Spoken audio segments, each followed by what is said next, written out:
આપણી વચ્ચે નિમિષાબેન આવી રહ્યા છે. નિમિષાબેનનો ટોપિક છે આયુર્વેદા ઇન ટુડેઝ લાઈફ. મિત્રો, આગળ જે આપણે હેલ્ધી ફૂડ વિશે વાત તો સાંભળી જ, હવે આગળ આપણે એ વાતને વધારીએ અને લાઈફસ્ટાઈલને હેલ્ધી કેવી રીતે બનાવવી, બોડી હેર બધાને હેલ્ધી કેવી રીતે બનાવવા, એ વાત કરવા નિમિષાબેન આવ્યા છે. કારણ કે નિમિષાબેન પોતે એક આયુર્વેદિક ડૉક્ટર છે, સાથે સાથે એમનું આયુર્વેદિક પ્રોડક્ટનું એક પોતાનું ગ્લેમ ગ્રીન્સ કરીને ફોર્મ બી છે. તો આયુર્વેદિક માટે તો એ ખૂબ ઘણું બધું આપણને નોલેજ આપી જ શકશે. તો જાણીએ આપણે નિમિષાબેન પાસેથી.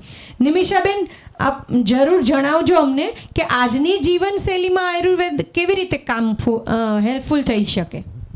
થેન્ક યુ શીતલબેન, થેન્ક યુ પરેશભાઈ, થેન્ક્સ ટુ નારીત્વમ કે જે એક સુંદર મજાનો એક મેસેજ આપણા સમાજમાં ફેલાવવા માટે સતત કાર્યશીલ રહ્યું છે, અને એના એક ભાગ થવા માટે હું મારી જાતને ખૂબ જ ભાગ્યશાળી સમજું છું, અને આ તક આપવા માટે thank you so much.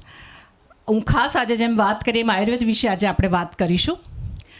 Ayurveda એક 5000 વર્ષ જૂનું પાવરફુલ મેડિકલ સાયન્સ છે, અને આટલા વર્ષો પહેલાં પણ આપણા ઋષિમુનિઓ જે થઈ ગયા, એમણે ઘણા બધા સંશોધનોના આધાર ઉપર આપણી સંપૂર્ણ માનવ શરીર રચના, એમાં થનારા દરેક રોગો, એ રોગોના લક્ષણો અને એની ચિકિત્સા, એનું બહુ જ સચોટ વર્ણન કરેલું છે. આપણે જોઈ શકીશું કે અત્યારના સમયમાં એવા ઘણા બધા રોગો જોવા મળે છે કે જેને આપણે નવા નવા નામ આપીએ છીએ. એ જ લક્ષણોનું વર્ણન ઘણા વર્ષો પહેલાં ચરક આચાર્યએ, સુશ્રુત આચાર્યએ વર્ણન કર્યું છે એ લક્ષણોનું, અને એની ચિકિત્સા બતાવેલી છે. એટલે આપ સમજી શકો છો કે આયુર્વેદનો મહિમા કેટલો બધો છે. અત્યારની આપણી લાઈફસ્ટાઈલમાં આપણે જોઈએ છીએ કે નાના બાળકોથી લઈને મોટા લોકો સુધી આપણે બધા જ દોડતા હોઈએ છીએ. આપણી પાસે ટાઈમ નથી હોતો, સમયનો અભાવ છે. દરેક પોતપોતાની વય અવસ્થા અનુસાર દોડી રહ્યું છે. બાળકોની વાત કરીએ તો બાળકોને સ્કૂલે જવાનું છે, ક્લાસમાં જવાનું છે, ભણવાનું છે, સારા નંબર લાવવાના છે, એનું આપણે બી ટેન્શન આપીએ છીએ. મોટા લોકો પોતપોતાની જોબની ટેન્શન છે. હવે આ બધી સમયના અભાવથી ક્યાંક ને ક્યાંક આપણી શારીરિક અને માનસિક અવસ્થા પર અસર પડતી હોય છે, અને એની ઇફેક્ટ જે થાય છે એમાં આપણે દવાઓનો આશરો લેતા હોય છે. હવે એમાં આયુર્વેદ કઈ રીતે મદદરૂપ થઈ શકે? તો આયુર્વેદમાં કહેવામાં આવ્યું છે કે સ્વસ્થ્યસ્ય સ્વાસ્થ્ય રક્ષણમ આતુરસ્ય વિકાર પ્રશનમ. એટલે કે જે સ્વસ્થ વ્યક્તિ છે એના સ્વાસ્થ્યનું રક્ષણ કરવું, કે જે નિરોગી છે, જેનામાં કોઈ રોગ નથી, અને એને લોંગ ટાઈમ સુધી કઈ રીતે એના શરીરને રોગ મુક્ત રાખવું. તો એ કઈ રીતે શક્ય છે?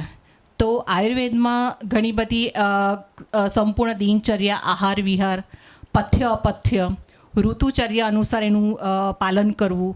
ઋતુ સંધિમાં જ અમુક રોગો જોવા મળતા હોય છે, તો એ ઋતુ સંધિમાં તમે કેવી દિનચર્યા અપનાવો, કેવું આહારનું સેવન કરવો કે તમે એ સમયે થતા રોગોથી બચી શકો.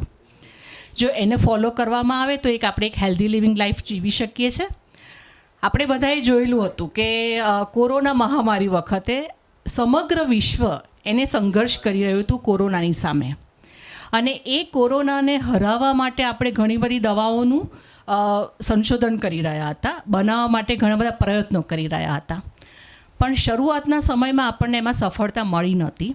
એ વખતે એક જ કન્ક્લુઝન, એક જ નિષ્કર્ષ પર આપણે બધા જ આવેલા હતા કે જે લોકોની રોગ પ્રતિકારક શક્તિ વધારે છે એ લોકો એ કોરોનાને હંફાવી શક્યા અથવા તો તેનાથી બચી શક્યા. હવે આ રોગ પ્રતિકારક શક્તિ, ઇમ્યુનિટી પાવર જે આપણા પોતાનામાં છે, હવે એને કઈ રીતે વધારવો? એ માટે જો આયુર્વેદને તમે અપનાવો, જે વૈદ એવા જાણકાર છે કે જે તમને સલાહ સાચી આપી શકે છે, એનો કોન્ટેક્ટ કરો, એને સમજો, તો આજની આપણી હેક્ટિક શેડ્યુલમાં એ તમને ઘણું મદદરૂપ થઈ શકશે. પણ આમાં છે ને એક મિથ બી છે નિમિષાબેન, કે સચ્ચાઈ છે, એ તો તમે જ વધારે જણાવી શકશો, કે જ્યારે આયુર્વેદિક દવા લઈએ તો એ ખૂબ લાંબો ટાઈમ લાગે છે.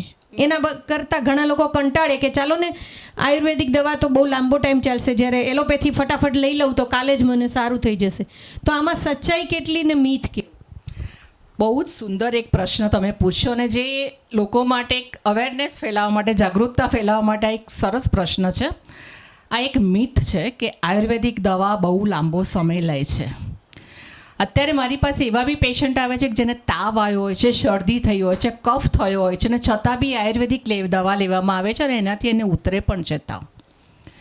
આયુર્વેદમાં દરેક રોગ જેમ કે આર્થરાઇટિસ છે, સ્પોન્ડિલોસિસ છે, ગાયનેક પ્રોબ્લેમ્સ છે, જીઆઈ ટ્રેકના ઇશ્યુઝ છે, હાઈ બીપી છે, ડાયાબિટીસ છે, અસ્થમા છે, એ બધાના રોગોનું સચોટ નિવારણ થઈ શકે ને એવી ટ્રીટમેન્ટ આપેલી છે. હવે હું તમને એક વાત કરું કે મારા પેશન્ટની એક વાત કરું. હાઈ બીપીનું પેશન્ટ છે, એટલે પહેલાં એને હાઈ બીપી નહોતું, પણ હમણાંથી અવારનવાર સંજોગો અનુસાર એવા સ્ટ્રેસ લેવલ એની જે આવ્યા, અમુક પરિસ્થિતિ એવી આવી કે જેને એન્ઝાયટી થઈ અને એનું બીપીનું લેવલ વધી ગયું. હવે શું કરવું? તો બીપીની ટેબ્લેટ એવરીડે લેવી. તો એના માટે આયુર્વેદમાં ઓલ્ટરનેટ આપેલા છે કે અમુક વનસ્પતિઓ છે, જેમ કે જટામાસી, ટગર, બ્રાહ્મી, સર્પગંધા, એમાંથી બનાવેલી અમુક દવાઓ છે. જો તમે એ લેવામાં આવે તો તરત જ તમારું બીપી ડાઉન કરે છે. 3-4 દિવસમાં તમે નોર્મલ થઈ શકો છો. તમને જે પરિસ્થિતિ ઊભી થઈ એ તમારા સ્ટ્રેસ લેવલથી અથવા તો કોઈક તમારા સંજોગો એવા આવ્યા છે એના કારણે ઊભી થઈ છે. ખરેખર તમારા શરીરમાં એવી તકલીફ નથી થતી જે કાયમ માટે તમારે દવા લેવી પડે. બીજું એક પેશન્ટ એવી રીતે મારી પાસે આવેલો જેને 10 વર્ષથી ડેન્ડ્રફ હતો અને સોરાઇસિસની સ્ટેજ પર પહોંચી ગયેલો અને ઘણી બધી જગ્યાએ દવાઓ કરી પણ એને મળતું નહોતું. સતત આ વસ્તુથી અને પછી એને આ વાતને છોડી દીધેલી કે હવે જે છે હવે મારે કંઈ કરવું નથી. પણ એના કલીગે એક મારો રેફરન્સ આપ્યો. મેં એને એ દિવસે માત્ર એવી અમુક પ્રોડક્ટ આપી કે જે આયુર્વેદિક ઓઇલ્સથી બનાવેલી હોય, સંપૂર્ણ નિર્દોષ, કે તમે 24 કલાક વાપરો, કોઈ તમને નુકસાન નથી થવાનું. 3જા દિવસે એણે મને મેસેજ કર્યો કે મારે તમને થેન્ક યુ કહેવા માટે આવવું છે. 3 દિવસ થયા પણ મારા એના એવું હતું કે બેઠા હોય ને તો બી ખબર પડે કે કંઈક કચરો નાખ્યો છે માથામાં, શર્ટ પર બી કંઈક પડ્યું હોય તો કંઈક કચરો પડ્યો છે. સતત એને ખંજવાળ બી આવી, પબ્લિક પ્લેસ હોય તે પોતાને કંટ્રોલ ના કરી શકે. 3જા દિવસે કીધું કે હું ભૂલી ગયો છે કે મને કંઈક માથામાં તકલીફ છે. આટલું ફાસ્ટ રિઝલ્ટ કઈ રીતે મળવું? કેમ કે અને પ્યોરિટી આયુર્વેદમાં જે એના સિદ્ધાંતોને જો તમે અનુસરો ને અને પ્યોર વનસ્પતિઓ તમને મળી રહે તો ચોક્કસ તરત રિઝલ્ટ મળે છે. બીજું એક ઉદાહરણ, હમણાં જ મારી પાસે એક લેડી આવેલી, ટ્રીટમેન્ટ લેવા માટે આવી હતી હેર સ્કિનની. પણ એણે કીધું કે નિમિષાબેન, મેં એની હિસ્ટ્રી લીધી કેમ કે કારણ જાણવું જરૂરી હતું કે એને હેરફોલ કેમ થઈ રહ્યો છે. તો એણે મને કીધું કે હું 3 મહિનાથી સૂઈ નથી શકતી કારણ કે મને આખા શરીરમાં દુખાવો થઈ રહ્યો છે, મારા સાંધામાં દુખાવો થાય છે. મેં પેઇન કિલર લીધી, ફિઝિશિયનને બતાવ્યું, MRI કરાયા, એક્સરે પડાયા, બધું જ નોર્મલ છે. પણ મને સખત દુખાવો થાય છે, મારી આંખમાં પાણી આવે છે, હું પેઇન કિલર લઈને થાકી ગઈ છું. મેં એમને કીધું કે ચલો આજે અત્યારે હેર અને સ્કિનની વાત આપણે બાજુમાં રાખીએ, અત્યારે આપણે આના માટે કંઈક કરીએ. એક પ્રિસ્ક્રિપ્શન આપ્યું, જઈને જમ્યા પછી આ દવા લેજો, 5 વાગે લેજો ને રાત્રે ના જમવાના પછી લેજો. રાત્રે 10 વાગે, અને એ આયુર્વેદિક સ્ટોરમાંથી દવા એને લેવાની હતી.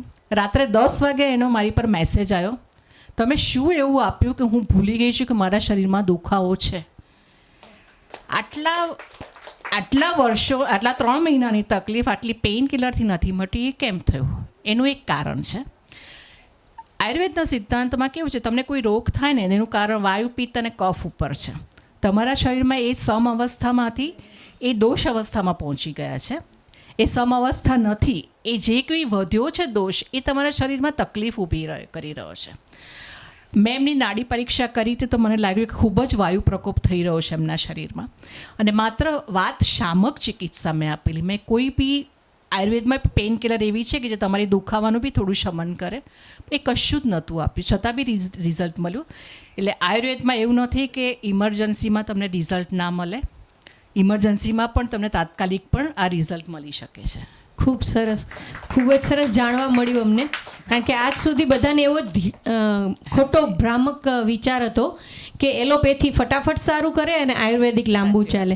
પણ તમે આ ભ્રમ દૂર કર્યો. ખૂબ ખૂબ ધન્યવાદ તમારો. અને આજથી મને લાગે છે ઘણા બધા આયુર્વેદને સપોર્ટ કરવા લાગશે. તો થેન્ક યુ સો મચ. ચોક્કસ, થેન્ક યુ સો મચ.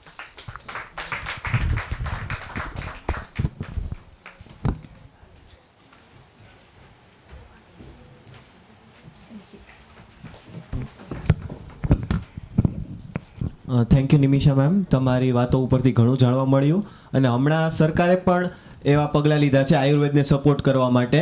જેમ કે ન્યૂ એજ્યુકેશન પોલિસી છે તેની અંદર સ્ટુડન્ટ્સને આયુર્વેદા પણ શીખવાડવામાં આવે છે, તો તે પગલું પણ લાભદાયક નીવડશે. ખૂબ સારું.